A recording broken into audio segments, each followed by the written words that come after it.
بسم اللہ الرحمن الرحیم اللہم صلی علی سیدنا و مولانا محمد وعلی آلہ و صحابہ وبارک وسلم۔ السلام علیکم خواتین و حضرات، امید کرتا ہوں آپ سب لوگ خیریت سے ہوں گے۔ ایک مرتبہ پھر ایک خوبصورت نعتیہ گلدستہ ہے اور آپ کی خدمت میں حاضر ہوں، جس شاعر کا کلام آج انتخاب کر کے میں آپ کے سامنے پیش کرنے والا ہوں۔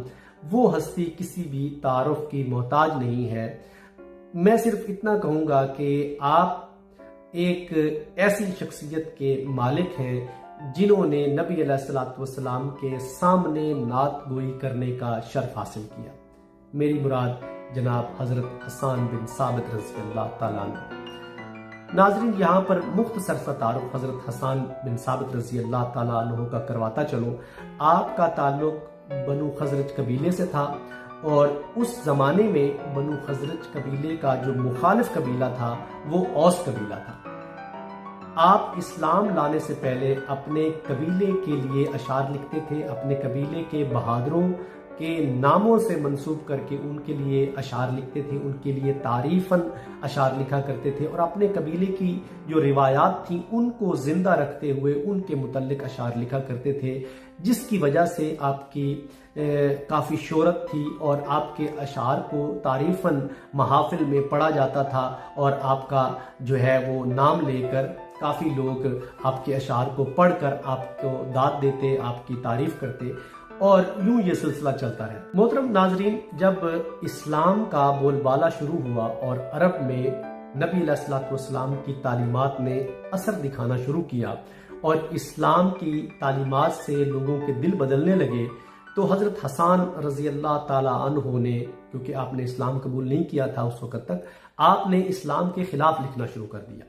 کیونکہ آپ کے پاس یہ ہنر تھا، آپ کا یہ فن تھا، تو آپ نے اسلام کے خلاف بھی لکھا، اور جن لوگوں نے اسلام قبول کیا ان کے خلاف بھی لکھا۔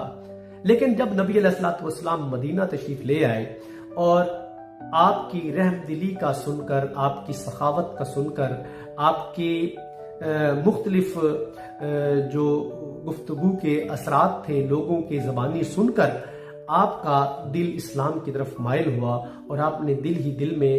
اسلام قبول کرنے کا فیصلہ کیا۔ اور اب آپ کو ایک ڈر تھا کہ میں اتنا بڑا گناہگار ہوں، میں نے اسلام کے خلاف لکھا ہے، میں نے نبی علیہ السلام کے خلاف لکھا ہے، جب میں ان کے سامنے جاؤں گا تو مجھے یقیناً کوئی نہ کوئی بڑی سزا دی جائے گی۔ اور اس ڈر کو ملوز خاطر رکھتے ہوئے آپ نے اپنا حلیہ مبارک تبدیل کر لیا، یعنی اگر داڑھی بڑی تھی اس وقت تو چھوٹی کر لی، اور اگر چھوٹی تھی تو داڑھی بڑی کر لی، اور سر کے بال اگر بڑے تھے تو چھوٹے کر لیے، اگر چھوٹے تھے تو بڑے کر لیے، یعنی آپ نے شکل مبارک تبدیل کی اور آپ نبی علیہ السلام کی مجلس میں تشریف لے گئے۔ اب یہ بڑا دلچسپ واقعہ ہے، اور مختلف جو ہے اس کی حکایات میں یہ آتا ہے، روایات میں آتا ہے کہ حضرت حسان بن ثابت رضی اللہ تعالیٰ عنہ ڈر کی وجہ سے نبی علیہ السلام کی مجلس میں چپ کر کے اپنا چہرہ چھپا کر بیٹھے رہے،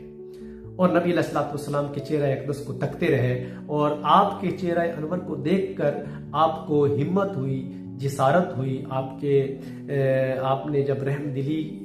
کی داستانیں تو پہلے سن رکھی تھیں، تو آپ نے جو ہے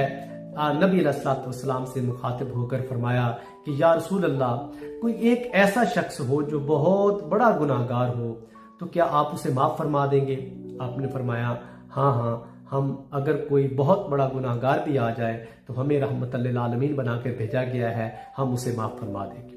حضرت حسان بن ثابت رضی اللہ تعالیٰ عنہ فرمانے لگے یا رسول اللہ، ایک ایسا شخص ہو جس نے اسلام کے خلاف اشعار لکھے ہوں، جس نے آپ کی ذات مبارک کے بارے میں غلط بیانی کی ہو، اور اس نے لکھا ہو، آپ کے مخالف لکھا ہو، آپ کے خلاف لکھا ہو، آپ کی دل آزاری کی، کیا اسے بھی معاف کر دیا جائے گا؟ نبی علیہ السلام نے فرمایا ہاں ہاں، اگر وہ شخص سچے دل سے آ کر معافی مانگ لے تو ہم اسے بھی معاف کر دیں گے۔ ناظرین، یہاں تک سلسلہ رکا نہیں، اور حضرت حسان بن ثابت رضی اللہ تعالیٰ عنہ فرمانے لگے یا رسول اللہ، ایک ایسا شخص ہو جیسے حسان بن ثابت ہے کہ وہ بہت بڑا شاعر ہے، اور اس نے اسلام کے لیے، اسلام کے خلاف بہت بڑے بڑے غلط جملے اشعار لکھے ہیں، اور آپ کی ہستی مبارک کے بارے میں بھی بہت کچھ غلط لکھا ہے، اگر وہ بھی آپ کے سامنے آ جائے تو آپ اسے معاف فرما دیں گے؟ ناظرین، یہاں پر سمجھنے کی بات تو یہ ہے کہ نبی علیہ الصلوۃ والسلام تو دلوں کے حال بھی جانتے ہیں، اور آپ جانتے تھے کہ کون شخص ہے، لیکن آپ پردے رکھنے والی ذات ہیں۔ آپ نے فرمایا ہاں ہاں کیوں نہیں، اگر حسان جیسا شخص بھی ہمارے سامنے آئے اور وہ معافی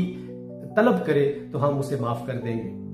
ناظرین، حضرت حسان رضی اللہ تعالیٰ عنہ رو پڑے اور آپ نے فرمایا یا رسول اللہ، میں آپ کا مجرم ہوں، میں حسان ہوں، مجھے اپنے غلاموں میں شامل فرمائیے، مجھے اسلام میں داخل فرمائیے، مجھے کلمہ پڑھائیے۔ ناظرین، یوں حضرت حسان بن ثابت رضی اللہ تعالیٰ عنہ اسلام میں داخل ہوئے۔ جب حضرت حسان رضی اللہ تعالیٰ عنہ نے نبی علیہ الصلوۃ والسلام کے دست اقدس پر اسلام قبول کیا تو ساتھ ہی عرض کرنے لگے کہ یا رسول اللہ، میں آپ کی بارگاہ میں آپ کے لیے چند اشعار لکھ کر حاضر ہوا ہوں، اگر آپ اجازت فرمائیں تو میں وہ اشعار پڑھنا چاہتا ہوں۔ نبی علیہ الصلوۃ والسلام نے اجازت ارشاد فرمائی اور حضرت حسان بن ثابت رضی اللہ تعالیٰ عنہ نے جو اشعار پڑھے، ناظرین، وہ کچھ اس طرح ہیں۔ آپ فرماتے ہیں کہ وَأَحْسَنُ مِنْ قَلَمْ تَرَكَتْ عَيْنِي وَأَحْسَنُ مِنْ قَلَمْ تَرَكَتْ عَيْنِي وَأَجْمَلُ مِنْ قَلَمْ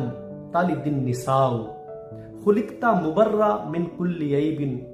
كَأَنَّكَ قَدْ خُلِقْتَ كَمَا تَشَاءُ۔ ناظرین، یہ ایسے اشعار تھے کہ محفل کا رنگ بدل گیا اور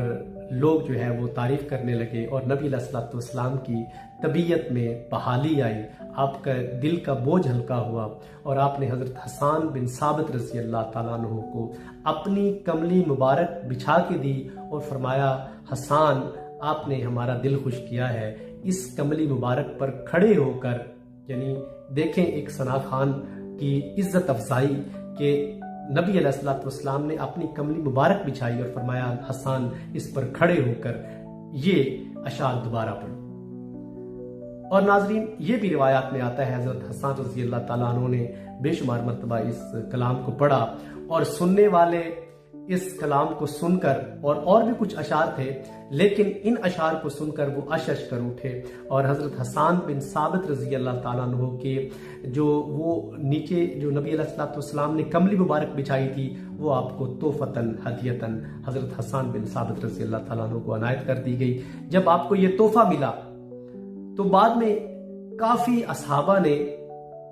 حضرت حسان بن ثابت رضی اللہ تعالیٰ عنہ سے وہ کملی مبارک مختلف